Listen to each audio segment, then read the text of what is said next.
This is my Indian chicken curry. Comment curry and I'll send you the recipe. Olive oil, onions in. After 12 minutes, garlic and ginger. After 30 seconds, in with your chicken thigh meat, which has been cut into manageable sized pieces. Turn the heat up, the Indian seasoning.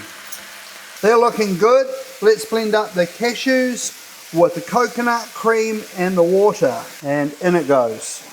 Now you want to leave it to just tick over for 15 to 20 minutes. Whilst that's ticking away, I've got the lentils and the basmati rice that I've rinsed. Salt. Tablespoon of the Indian seasoning. The water goes in, heat on.